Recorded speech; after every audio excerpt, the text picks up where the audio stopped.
Halo Bapak Ibu, saudara-saudari sekalian, lovers and haters, salam cerdas Indonesiaku. Jumpa lagi kita pada kesempatan kali ini. Bagi Anda yang belum subscribe channel saya, silakan subscribe channel saya, tekan loncengnya agar Anda dapat notifikasi setiap kali saya mengupload video-video saya. Oke, pada kesempatan kali ini saya akan membahas sekaligus dua buah buku gitu ya, dan saya hubungkan dengan pengalaman hidup saya. Ya, ini bukanlah sebuah review mengenai dua buah buku ini, tetapi saya hanya membahas satu prinsip yang dibahasnya berbeda oleh dua buku ini, dan dua-duanya bukunya saya punya gitu ya. Dan nanti saya akan terangkan apa yang menurut saya terbaik. Mungkin saja itu berbeda dengan Anda, silakan komen. Nggak usah kebakaran jenggot gitu ya. Kita kan boleh aja beda-beda pendapat ya. Misalnya Anda mau main money game, ya silakan. Saya bilang jelek, Anda bilang bagus, silakan. Anda nggak suka sama saya, silakan. Bilang saya nyinyir, silakan ya. Tapi kita santai aja ya. Nah, begitu juga dengan prinsip yang diterangkan oleh dua buah buku ini yang berbeda 180 derajat. Jadi apa yang saya mau bahas? Jadi ada dua buah buku ya. Silakan simak pembahasan saya ini sampai habis supaya Anda benar-benar secara komprehensif mendapatkan benang merahnya, terlepas Anda setuju atau tidak setuju dengan bahasan saya. Buku pertama Anda lihat di sini, orang ngetop deh ya, Robert Kiyosaki ya. Dia mengarang buku Retire Young, Retire Rich. Terus terang, saya termasuk orang dulu yang mengagumi Robert Kiyosaki. Ya, saya akhirnya bisa membuat beberapa perusahaan karena terus terang saja saya akui terpincut sama ide-idenya gitu ya. Oke, saya berpindah dari kuadran sebagai karyawan menjadi pemilik perusahaan misalnya, antara lain ya karena buku-bukunya dia yang men-trigger saya. Walaupun terakhir saya menemukan ada yang tidak tepat ya, nanti saya terangkan apa yang saya maksud tidak tepat. Oke, saya beli buku ini, saya beli yang asli gitu ya. Saya beli yang bahasa Inggris, saya nggak beli yang bahasa Indonesia. Mohon maaf, bukan soal nasionalisme. Karena kadang-kadang buku terjemahan dalam bahasa Indonesia, malah saya bingung bacanya. Karena terjemahannya suka nggak bagus gitu. Ya saya beli yang bahasa Inggris. Ya saya punya kapabilitas lah untuk membaca buku-buku berbahasa Inggris. Saya belinya juga, ya di Indonesia waktu itu kan jarang ya buku-buku import gitu ya. Ini saya beli buku ini di awal-awal tahun, bukan awal-awal tahun ya, tahun 90 berapa gitu, 97 atau 98 gitu, saya lupa pastinya ya. Nah, saya beli buku ini, saya ingat sekali di Singapura ya. Saya dulu pernah berkarir di salah satu perusahaan di Singapura, sehingga saya sering bulak-balik Jakarta Singapura gitu ya. Saya beli di airport lah, ingat banget saya. Ini buku ngetop banget dulu. Nah, berhubungan dengan Singapura, ketika saya baca buku ini, saya kan kalau di airport di Singapura sering melihat itu orang yang membersihkan toilet itu orang-orang tua. Iya, coba Anda kalau yang sering Singapura pasti setuju sama apa yang saya katakan. Kalau Anda ke airport di Indonesia, itu yang jaga-jaga orang-orang yang mungkin umurnya baru 30, paling tua juga umur 40. Tapi kalau Anda ke Singapura, Anda akan ketemu yang membersihkan toilet itu orang yang mungkin sudah berusia 50 tahun bahkan 60 tahun ke atas. Dulu pertama kali saya melihat mereka, kasihan ya, udah tua masih kerja nih. Saya dulu pemikiran saya agak sedikit naif gitu ya. Wah, mungkin dia nggak berpendidikan tinggi ya, sehingga sampai tua pun masih jaga toilet. Nah, itu pikiran nakal saya. Atau wah ini pasti anaknya ini tidak berbakti sama orang tua, sehingga sudah tua pun masih kerja di airport jaga toilet. Tapi setelah saya baca buku yang satu lagi, nah buku satu lagi, ini yang berbeda nih. Ini bukunya judulnya Thou Shall Prosper, ya, dikarang oleh Daniel Lapin. Ini seorang rabi, ya. Begitu saya baca bukunya itu, saya terbelalak gitu. Ternyata konsepnya Robert Kiyosaki, Rich Dad Poor Dad, yang ya mengarang buku-buku seri Rich Dad Poor Dad, yang tadi bukunya adalah Retire Young Retire Rich, pensiun muda dan kaya raya gitulah kira-kira. Ternyata tidak 100% tepat secara psikologis dan filosofi manusia ada di bumi ini. Ya, saya bisa maklum lah, ini yang pengarangnya seorang rabi gitu ya, walaupun saya bukan agama Yahudi, tapi rabi ini mengulasnya secara filosofisnya luar biasa. Salah satu bab yang di dalam buku ini adalah never retire, jangan pernah pensiun. Pertama kali saya baca ini di bab kesekian gitu ya, bukan di bab awal, langsung saya baca bab itu, karena saya bilang nggak bener nih. Kalau Robert Kiyosaki kan bilangnya retire young, retire rich, kok ini never retire gitu ya. Tapi begitu saya pahami keseluruhan bab itu, sekali lagi waktu itu bukunya juga belum ada bahasa Indonesia. Sekarang juga saya nggak tahu apakah ada ya bahasa Indonesianya. Waduh, saya mau menangis gitu ya. Kenapa? Ternyata selama ini persepsi saya terhadap orang-orang tua yang di Singapura yang masih kerja di pembersih toilet gitu ya, ternyata saya salah. Nah, sebagai informasi ya, bukunya Robert Kiyosaki ini yang judulnya Retire Young Retire Rich, di tahun 90-an gitu ya, 98-an lah gitu ya. Ya 98-an, 99 menjelang tahun 2000-an gitu ya. Itu paling banyak dipakai sebagai referensi oleh mereka yang mau merekrut misalnya agen asuransi, atau yang mau merekrut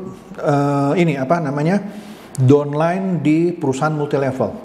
Saya tidak bilang perusahaan asuransi atau multilevel itu salah ya. Tapi mungkin sebagian leadernya, cara mereka merekrutnya itu yang salah. Industri asuransi dan industri MLM yang benar ya. Industri MLM juga banyak yang ujung-ujungnya money game. Seperti Robert Trading ATG kan ngakunya MLM. Tapi itu money game Ponzi. Tapi banyak juga multilevel yang benar, seperti multilevel legendaris lah ya. Ya terpaksa saya harus sebut walaupun saya tidak bermaksud mempromosikannya ya. Misalnya Amway. Walaupun ada pro dan kontra juga gitu ya. Nah, kebanyakan di perusahaan-perusahaan asuransi dan perusahaan-perusahaan multilevel, baik yang benar atau tidak benar pada waktu itu, saya nggak tahu sekarang ini. Mungkin masih dipakai.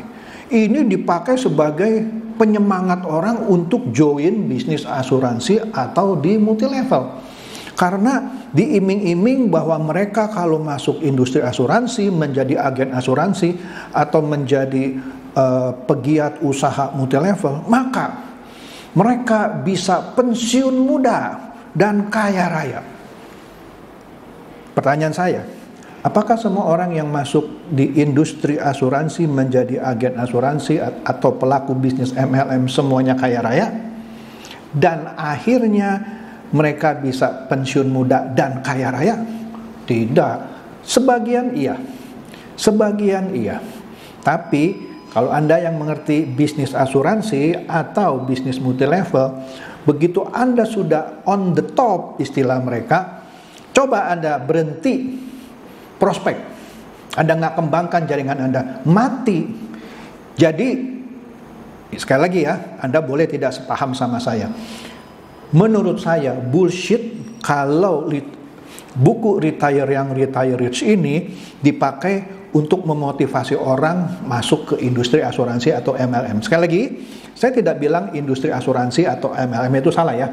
Tetapi cara memotivasi orang untuk menjalankan bisnis asuransi dan multi level dengan konsep retire young, retire rich, atau dengan maksud nih lu jualan asuransi atau lu ikut MLM ini maka lu akan cepat kaya, lu akan pensiun muda. Sekarang dia setiap hari masih jadi prospek nggak? Atau masih melakukan prospek nggak? Ya teruslah. Enggak ada orang di dunia asuransi ataupun di dunia MLM gitu yang sudah top gitu ya, dia ongkang-ongkang kaki. Nggak ada. Nggak ada. Minimum dia masih harus mengorganisir strukturnya, melakukan seminar. Dia pensiun nggak? Lah enggak lah. Enggak lah. Nah, kemudian kita lihat para konglomerat dunia. Apakah ketika mereka mencapai usia pensiun, misalnya usia 55, mereka stop berusaha? Enggak lah, malah makin giat berekspansi. Ya, coba bayangkan kalau Warren Buffett sekarang usianya mungkin 80-an lebih gitu ya. Coba kalau dia stop gitu ya, dia nggak megang perusahaannya lagi, Berkshire Hathaway gitu ya. Apa dampaknya? Ya mungkin dia bisa cari CEO baru menggantikan dia gitu ya. Tapi kenapa enggak? Nanti sebentar saya terangkan. Maka dari itu jangan di skip videonya. Ini akan tambah menarik. Maka dari itu saya lebih suka buku ini, Thou Shall Prosper. 10 perintah atau 10 tatanan di dalam membuat uang. Yang dimana di dalamnya adalah jurus never retire. Pak, saya lebih suka retire yang retire rich. Terserah Anda. Saya kasih tahu ya. Contoh deh. Misalnya Anda di usia 40, ya. Usia 40. Sudah seperti big bossnya Tesla lah. Misalnya Elon Musk atau bosnya Binance, Changpeng Zhao misalnya ya. Dia apakah langsung retire? Enggak lah. Elon Musk malah dengan gagahnya itu berani beli Twitter dengan harga mahal. Ya itu tetap ada pro dan kontranya. Changpeng Zhao, wah kaya raya dia, pemilik Binance. Dia retire nggak? Enggak. Malah masuk Indonesia kalau nggak salah mau beli toko kripto. Ya. Jadi begini loh. Retire yang retire rich itu seperti fata morgana, ya, terkesan atau indah di telinga Anda, malah justru membuai Anda menjadi manusia yang sebenarnya tidak demikian kodratnya. Jadi begini loh, manusia pada dasarnya adalah makhluk yang harus bekerja. Betul ketika Anda sudah tambah tua gitu ya, Anda tidak perlu lagi bekerja yang ekstra keras. Tentu Anda harus turunkan gitu ya intensitas kerja Anda. Contoh yang paling gampang misalnya kalau Anda petani, ya, yang dari muda Anda jadi petani, mungkin sudah umur 60 tenaga Anda kan sudah atau stamina fisik Anda kan sudah berkurang kan. Nah di situ mungkin tepat gitu ya retire, jangan terlalu tua karena kalau Anda paksakan pekerjaan Anda yang menggunakan aktivitas otot gitu ya, mungkin tidak maksimal lagi. Tapi bukan berarti Anda juga langsung berhenti. Kasih anak Anda, enggak. Anda tetap bisa mengontrol dia bekerja kalau Anda sebagai petani ya.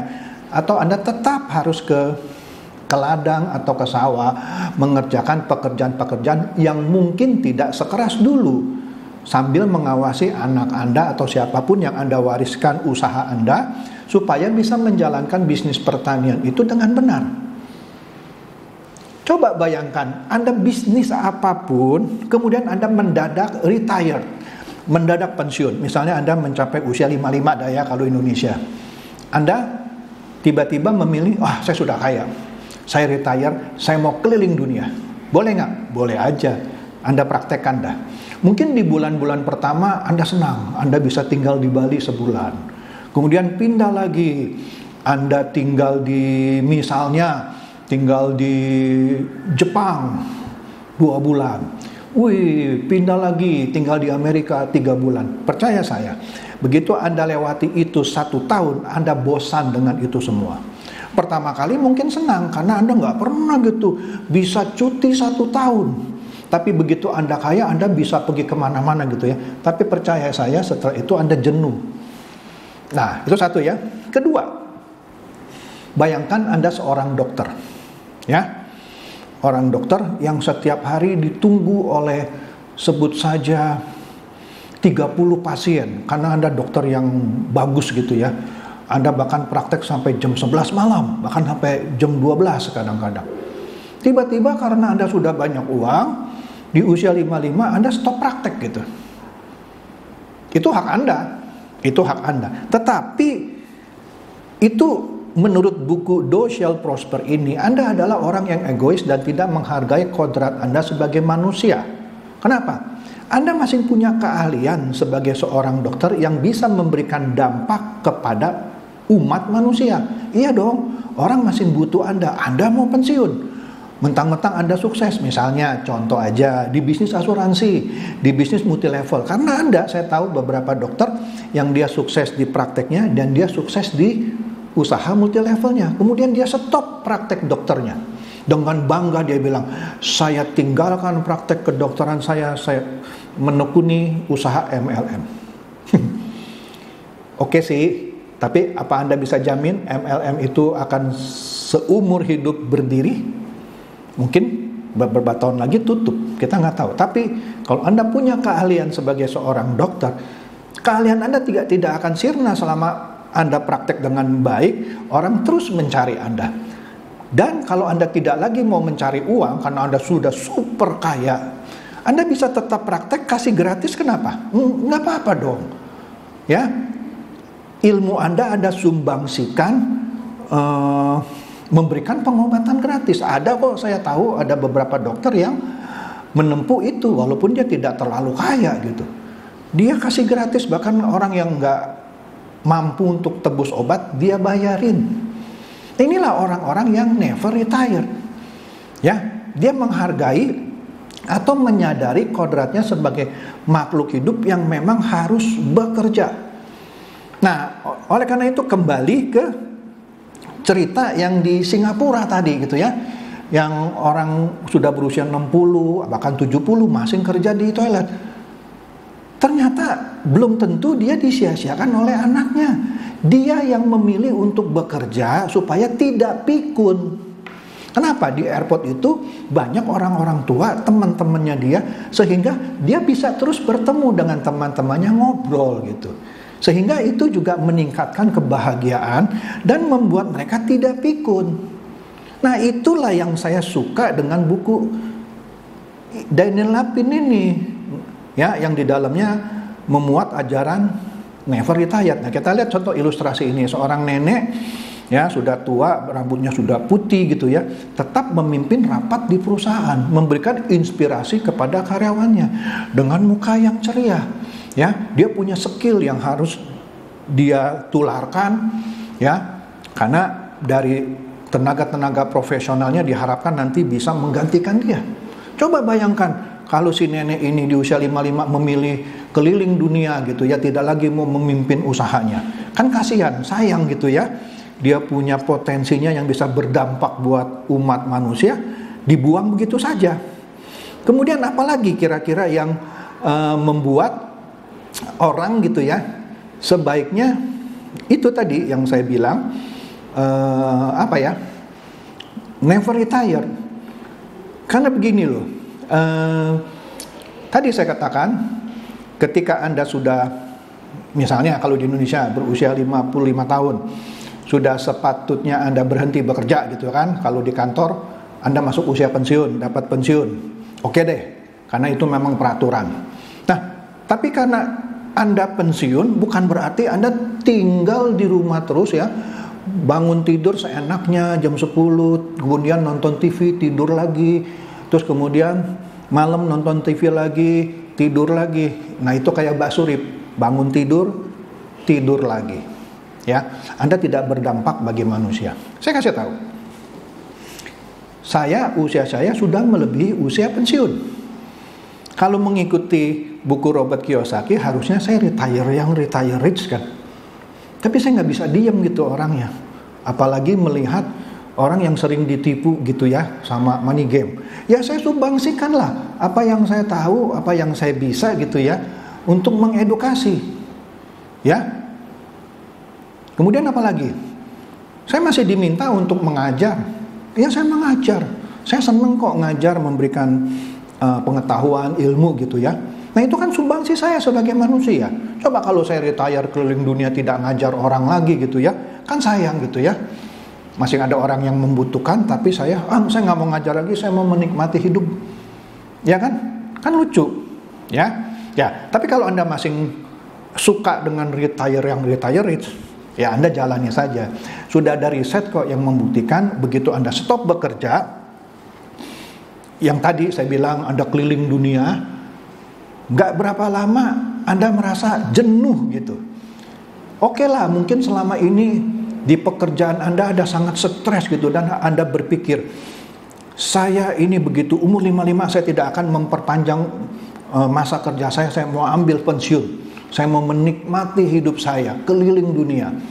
Begitu Anda keliling dunia kayak tadi misalnya saya ke Singapura melihat orang, udah tua masih kerja gitu, kasihan gitu ya. Tapi coba deh Anda lakukan itu terus. Ada satu cerita gitu ya, seorang yang di Amerika, namanya saya lupa, dia itu sangat stres di pekerjaannya. Begitu masa pensiunnya tiba, dia gembira sekali, dia ambil uang pensiunnya, dia keliling dunia. Tapi nggak begitu lama dia jenuh, dan malah dia menyesali, suka menghakimi orang, kasihan ya udah tua masih kerja gitu ya.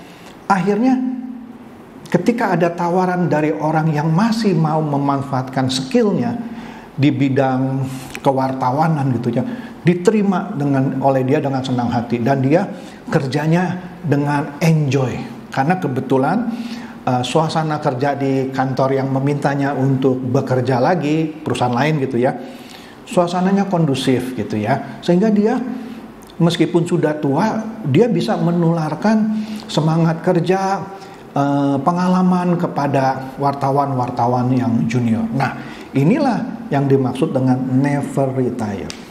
Jadi kapan Anda retire? Ketika Anda mati, atau ketika Anda benar-benar secara fisik tidak bisa bekerja lagi. Tetapi selama Anda masih bisa bekerja secara fisik dan masih memungkinkan, bekerjalah. Ya, bekerja tidak selalu untuk mencari uang. Kadang-kadang Anda bekerja juga untuk memberikan dampak bagi orang-orang di sekitar Anda. Kira-kira begitu. Jadi santai aja. Kalau Anda yang tidak setuju dengan bahasan saya, ya silakan komen, tapi jangan coba-coba membuli yang gimana ya. Saya paling males gitu ya baca komentar-komentar yang membuli. Ada dua pilihan saya bully balik, atau saya delete, atau saya block gitu. Oke? Ini channel saya kok ya, hak saya. Demikian, semoga ini mencerdaskan dan mencerahkan. Silakan share video saya ini kepada teman-teman, sahabat, atau kerabat supaya mereka tambah cerdas dan tercerahkan. Seperti biasa, terima kasih.